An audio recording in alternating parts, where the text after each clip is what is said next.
real high spot of the weekly contests is to find a bathing beauty who gets a £5 cash prize.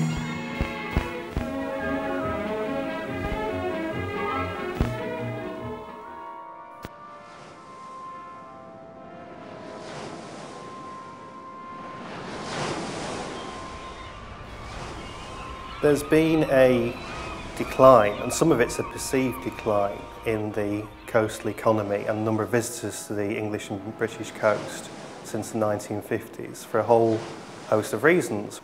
So I was thinking, well, what's going to attract people back to the sea? And I'd noticed that the beach huts really were the dominant architectural feature on the coast. They are the main, most striking, most prevalent form of architecture.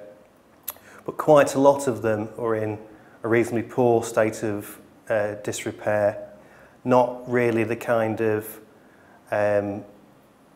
cultural signifiers that they are in other bits of the country where they might sell for large amounts of money. They've become slightly run down and partly neglected. So I thought, well, that's very interesting. Perhaps the one unique thing that we could do on the Lincolnshire coast is to reinvent or reimagine the beach hut. And it transpires that no one's ever done that before.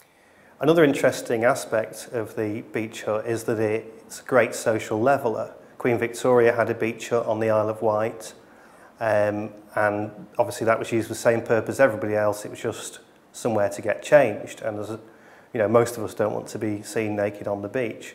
So it's something that's common to all of us. So we launched the Bathing Beauties International Competition for Artists and Architects, which got picked up by architectural and artist websites all over the world. And we got entries sent in from Russia, Japan, Singapore, Australia, South Africa. It was absolutely a staggering response. If you think about launching a competition to design beach huts, what immediately springs to mind, and to my mind as well as everybody else's, is kind of things in the shapes of sand castles or giant ice cream cones and all those kind of obvious visual references from the coast. And they're all okay, but they're just kind of the first thoughts really, and I wanted to skip that. So we highlighted things like the fact it's on the east coast, therefore you get exciting sunrises rather than sunsets, about the very wide but empty pale sands. There's lots of images in the brief, and really tried to inspire the artists and architects. So for instance, there may be half a dozen bathing beauty beach huts which revolve or are capable of revolving so that you can always move the building to face the sun as the sun tracks across the sky. Quite a few had an upper story. Lincolnshire's a very flat county. Beaches tend to be, rather flat. So it's actually nice to get upper level and have a view.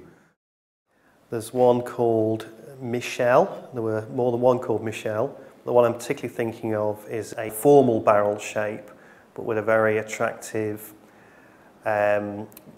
eye-shaped aperture instead of a standard doorway to get in, and also quite a lot of interior detail.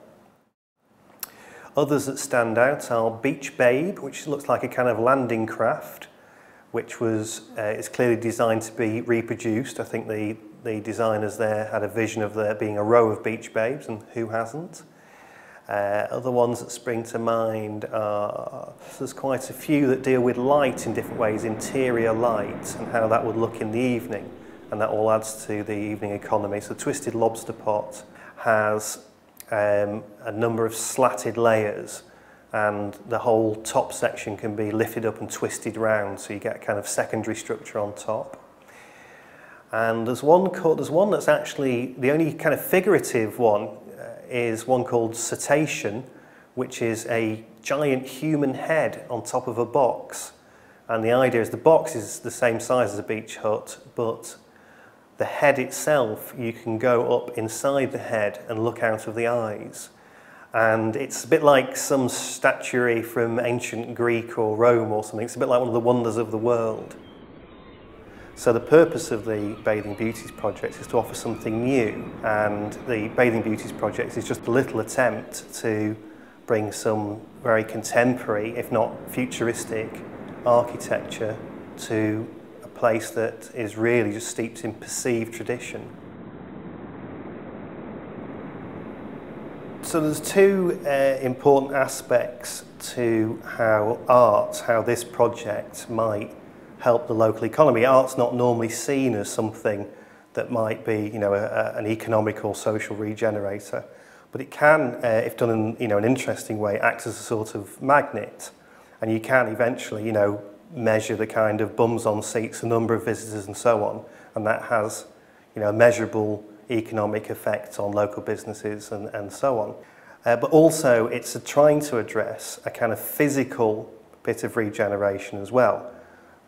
Partly because some of we're tending to use sites that are either unused, had been previously occupied by beach huts but have washed away or broken down, or ones where it's not been possible to build anything else. So we're improving the visual environment with the aim of improving the economic environment at the same time.